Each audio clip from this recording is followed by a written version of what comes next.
Josh Todd, it's good to get you back down to Australia after a very short period of time. You'd be well and truly working on the Australian accent by now. You'd be entering the country with a "G'day, mate" when you get to the airport. I'll do my best. Yeah. Well, it's good that we do get you down here, quite regularly, I guess. But we've also got the good news that Rose Tattoo will be joining you on this tour. And look, we need to put the warning in place, don't we? I mean, Angry Anderson might be in his 70s now, and you might be a couple of decades behind him. But wow, who's going on first? And are you fearful if they go on first?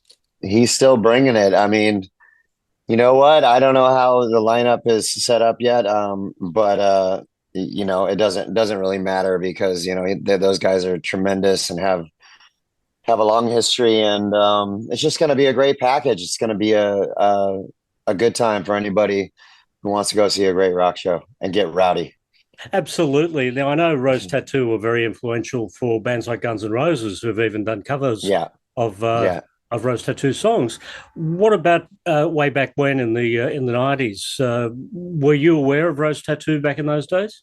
Yeah, like I want to be honest. I wasn't because I'm a Southern California boy, born and raised, surfboarded, skateboarded, my whole early childhood, and so I was listening to punk rock records for a long time. I listened to all independent records, the Subhumans, GBH, Minor Threat, the Toy Dolls, Social Distortion, bands like that. And then I didn't get into like mainstream rock till I was like 17, and the first records I heard were like Back in Black and Led Zeppelin and Metallica and bands like that, the Cult. And so that being said, I didn't even know who they were until I actually heard the cover that Guns N' Roses did. Then I got into who they were, But Billy, our guitar player, Billy Rowe, he's a huge fan of them as well and knows a lot more about them than I do. But I'm just stoked, because I got into them later, but I know their history, and it's going to be a lot of fun. Well, the bass player in Rose Tattoo, Mark Evans, is formerly of AC/DC back in the formative days with Bon. Let's go! I didn't know that. That's cool. Yeah. So you'll be out on tour with him as well. No doubt, a few beers and a few stories to be had in between gigs. Yeah, I think it'll be a good hang when we do get to hang because it's a heavy schedule, travel schedule, but we'll see. I don't want to use the term classic rock band or veteran rock act, but volume 10, I think once you get to your 10th album, you've got to start to throw the classics and the veteran words around. Do you feel like you've been around for a long time?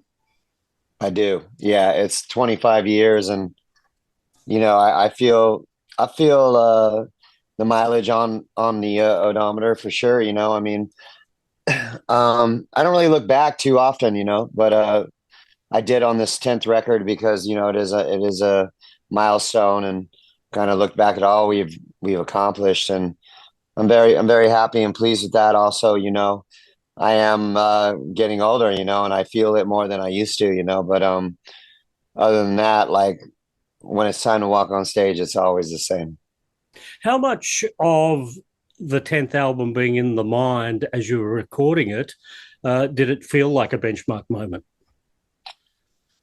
Not when we were recording it, but when we started promoting it, and having to talk about it and then talk about that it's our 10th record, volume 10 is the title of the record, and talking about the whole catalog and 25 years in the rock game, and it becomes like really heavy, I start thinking about like, wow, it's what I dreamed about, when I got into this. I wanted to be in one band and have a catalog of music, and that's what I dreamed about, and here it is. I worked very, very, very hard for it, and I'm just pleased that there's been so many peaks and valleys in the Buckcherry story, and to weather the whole storm of rock completely being removed from the mainstream of music and all that kind of stuff.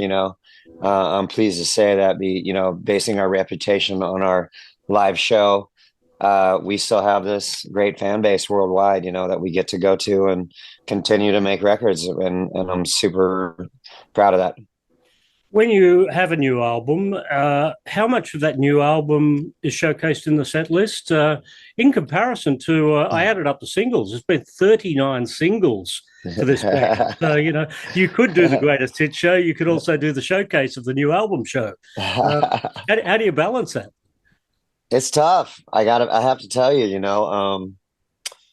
like you said, we have over 100 songs out there, so it's really, I make the set list every night, and you got to do the usual suspects, I call them, or people, get you want to please everybody. You got to do Lit Up and Riding and Crazy Bitch and Sorry, and those got to be in there. And so you just kind of like try to rotate all the rest of the records and have a song here, a song there.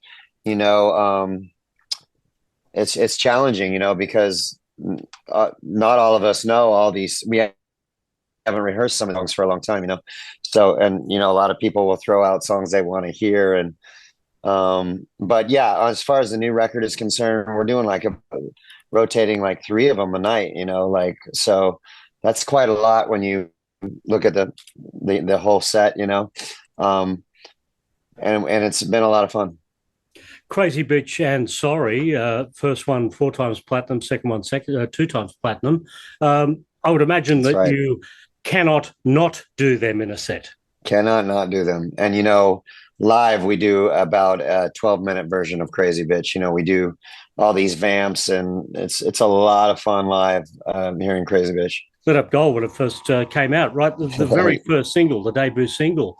Yeah, that first record is platinum, I think, now. But yeah, it was DreamWorks' first gold record at the time, and that was our first hit. It was a very special moment for us.